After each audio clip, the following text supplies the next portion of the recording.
A antiga União Soviética não foi para lá, senão por motivos econômicos. Os americanos também não foram para lá, senão por motivos econômicos. Quer dizer, a religião passa aí para o segundo plano, não é verdade? Não, sem dúvida. Eu acho sempre que se trata da questão do Oriente Médio, eu apelo para as pessoas para que nós aqui na América Latina tentemos imaginar o que significa viver numa parte do mundo que está num caminho cruzado de todas as grandes potências que existiram na história desde a antiguidade. Nós não conhecemos aqui, pelo menos desde muito tempo, ocupação estrangeira. Não conhecemos o que é estar na linha de fogo, na linha de tiro cruzado entre dois grandes poderes que se enfrentam. E isso é a história do Oriente Médio, muito antes, inclusive, da União Soviética existir, muito antes dos próprios americanos existirem. O Império Otomano, que foi talvez a principal potência no Oriente Médio, que congregou a maior parte das nações, era uma potência multiétnica que foi destroçada, e foi destroçada justamente pela luta entre os poderes emergentes que desembocou no século XX em todo esse panelão de tensão e de guerra que é hoje o Oriente Médio. Usando um exemplo teu do livro, tu disseste que entre as várias perguntas sobre futebol, ou te aproximando a eles a partir dessas coisas, uma delas foi de um taxista que te perguntou sobre com que países, não sei se era bem esses os termos, mas com que países o Brasil disputava territórios. Então é uma realidade um pouco diferente. E o que eu te pergunto é no sentido assim, se a gente aqui às vezes pensa a religião como forma de manifestação, as pessoas vão rezar para conseguir algumas coisas, o que talvez para os olhos ocidentais é estranho, pensar que pessoas virem homens-bomba para conseguir, aí sim, questões políticas. O que passa na cabeça dessas pessoas, o que move elas e que a gente não consegue, às vezes, entender? Eu imagino que a questão dos homens-bomba é uma questão extrema, é um momento extremo de engajamento numa determinada causa, no caso religiosa e política, que faz com que a pessoa sacrifique a própria vida, o que seria uma contradição com a própria necessidade de se conquistar uma vida melhor, de se conquistar uma sociedade mais justa. É explodir de maneira indiscriminada, atingindo, seja militares, seja civis, alvos governamentais ou não. É um pouco o que foi feito no 11 de setembro. O 11 de setembro nada mais foi do que 19 homens-bomba a bordo de 4 aeronaves jogadas contra um grande alvo que, além de ser um alvo civil, era um alvo simbólico do poderio, da grandeza e do esplendor da sociedade americana em Nova York e em Washington.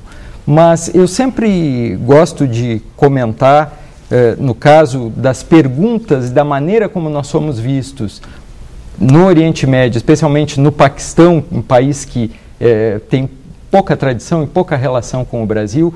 Quando me perguntavam sobre questões religiosas, no caso do Brasil, e sobre a identidade brasileira, eu tinha uma resposta padrão. Perguntavam qual era a minha religião e eu gostava de responder o seguinte: eu estudei num colégio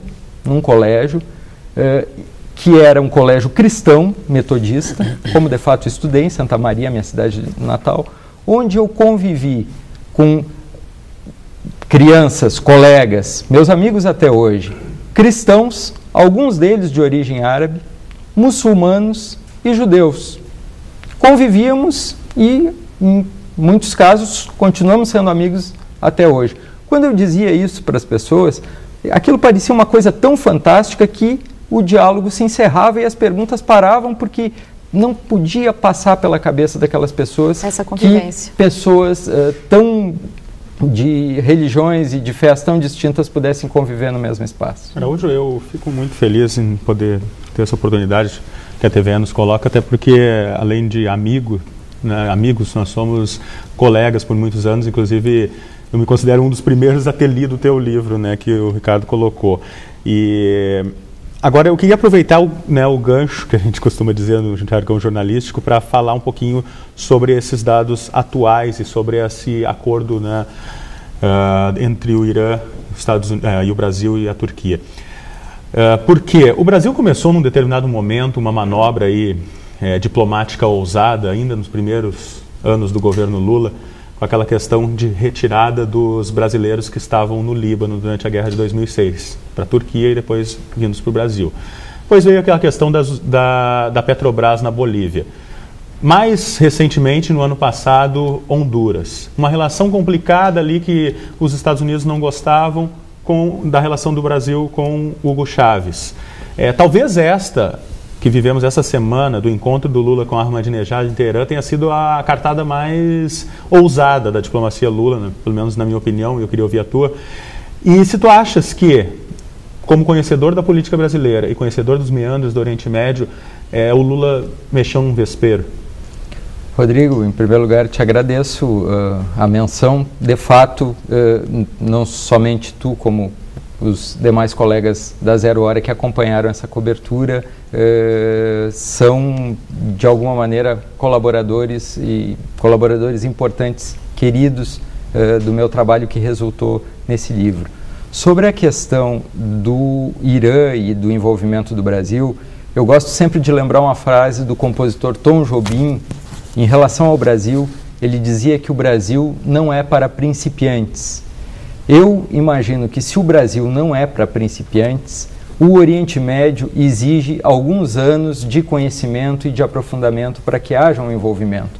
O Brasil não tem tradição, a diplomacia brasileira não tem tradição de participar e de negociar e de influir no Oriente Médio, por uma questão muito simples. Nós não somos, há poucos anos, passamos a aspirar a um status de potência regional e não temos sequer uma presença importante, seja econômica, seja militar, seja cultural no Oriente Médio, que nos autorize a imaginar que vamos ser os solucionadores dos impasses que existem naquela região.